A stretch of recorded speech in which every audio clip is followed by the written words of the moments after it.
Welcome to Cypherspace Code. In this lecture, we will explore one of the most critical foundation of cryptography, the randomness. Security is not just about the algorithm or key. Without good randomness, even the strongest system fail. We will understand what randomness is, how it is generated, and how we test whether it is truly secure. Now, let us understand why randomness is so important. In cryptography, randomness is not just useful, it is essential. If randomness is weak, the entire system becomes insecure. Let's go through each issues carefully. First one, weak randomness. If keys are predictable, an attacker does not need to break encryption. They can simply try likely values and recover plain text. Reused nouns. If the same nouns is used twice, the relationship between the ciphertext are exposed. This can leak secret information. Poor seed generation. If seed is predictable, the entire pseudo-random sequence becomes predictable. This breaks generator completely. Exploitable pattern. If output is biased, the attacker can detect pattern and reduce complexity of attack. Section token attack. Weak randomness lead to predictable token, allowing account hijacking. Secure random failure. If random value repeat in signature, private keys can be exposed. What strong randomness must provide? Now we define the correct randomness. First one is unpredictability. That is, next bit cannot be guessed. Uniform distribution. Equal numbers of zeros and one. Independence. That is, no correlations. Non-reproducibility. Different output each time. Forward secrecy. Past does not reveal future. Backward secrecy. Future does not reveal past. Large key space. At least 2 raised to 128. So, if randomness fails, security fails. Since randomness is so important, the next question is how do we generate it? There are two main approaches. First one is true randomness, which comes from physical process like thermal noise or hardware fluctuation. They are naturally unpredictable, but they are slow and not practical for generating large amount of data. The second approach is pseudo-random generation. Here we use algorithm that takes a small input called a seed and produce a long sequence of bits. So in practice, we produce randomness using both these ideas. We use true randomness to generate a secure seed and then use pseudo-random generator to expand it. Now we can compare two types of generator. First one, like by source, that true generator use physical phenomena like thermal noise, and pseudo-random uses deterministic algorithm with the seed. By nature, true random is non-deterministic. Same setup gives different output, and pseudo-random is a deterministic. Same seed always gives same output. And the seed speed, like true random is slow and pseudo random is extremely fast because of software based. True random cannot produce the same sequence, and pseudo random can produce sequence if the seed is not. True random is used for seeding secure system, and pseudo random is used for encryption, tokens, and key generation. True random provides true entropy, but pseudo-random provides computational entropy depending upon the seed secrecy. So, key takeaway is like that pseudo-random is for scalability and true random for the randomness source. Now that we know how the sequences are generated, we needed to define what it means for sequence to be a random. There are three essential properties. First one is uniformity. That means zeros and ones should appear with equal probability. The second one is independence. Each bit should be unrelated to previous bit. Third and the most important is unpredictability. Even if an attacker knows all the previous bit, they should not be able to predict the next bit better than random guessing. This third property is what truly connects randomness to security. A sequence may look balanced and pattern free, but if it can be predictable, it is not secure. So the next question is, how do we actually generate this long looking sequence? Because in real system we don't need a few random bits, we need millions or even billions of bits. This is where the concept of pseudo random bit generators, PRBG, comes to picture. A PRBG is essentially a deterministic algorithm. This means it follows a fixed mathematical process. It takes a small input, which we call a seed, and expand into much longer output sequence. Formally, we say it maps a short binary length of length x into much longer string of length L, where L is much greater than S. So in simple terms, small seed equal to longer sequence. Now comes the most important requirement. Even though this sequence is generated by an algorithm, it should look exactly like a true random, not just to us, but even to the powerful attacker. So we say the output must be indistinguishable from truly random for any efficient adversary. That means even if someone analyzes the output using algorithm, they should not be able to whether it is truly random or generated. Now let us understand the expansion process conceptually. We started with a short seed. This seed is given to PRBG algorithm. This algorithm produces a long sequence of bits. And finally we ask, does this output behave like real random? This is where the testing and cryptographic definition comes in. Now everything in the system depends on one thing, the seed. Let's understand why. First, the seed must be secret. If an attacker somehow learns the seed, they can run the same algorithm and generate the exact same sequence. This means the entire outputs become predictable. Second, the seed must be truly random. If the seed itself is predictable, then even without knowing the algorithm deeply, an attacker can guess the seed and reconstruct the output. Third, the seed must never be reused. Because PRBG is deterministic, using the same seed again produce the same sequence. This creates a pattern across the section and can lead to serious security vulnerability. And finally, the length of seed defines security. Even if the algorithm is perfect, the security can't exceed the entropy of the seed. For example, 128-bit seed at most 128-bit security. So now we arrive at very important conclusion. That is, PRBG is only secure as its seed.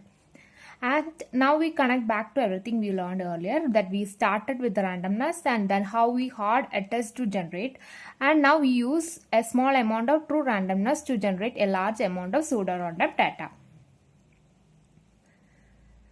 Now that we understand how PRBG work in theory, let's implement in real world system. One of classical design is ANSI X9.17 pseudo-random generator, which was widely used in financial cryptographic system. This generator is built using three main components: a secret key, a timestamp, and an internal state. Each of these plays a specific role in ensuring both randomness and security. Let's understand how the generator works step by step. At every iteration, the system takes a current timestamp. It ensures that even if the system runs multiple times, the input changes continuously. Then this timestamp is encrypted using a secret key. This step introduces a cryptographic strength to a process. Next, this encrypted value is combined with internal state to produce output. After generating the output, the system does not stop here. It updates the internal state, so the next output will be different. So overall process is take the time, encrypt, mix it with the state, generate output and update the state. Now, why is this system secure? Answer lies in its property. Use of time ensure that input is always changing. Use of encryption uses that output are hard to predict. And the internal state ensure the continuous across the iteration. This leads to two important security guarantees. First, forward security. Even if some learns the current state, they should not able to recover the past output.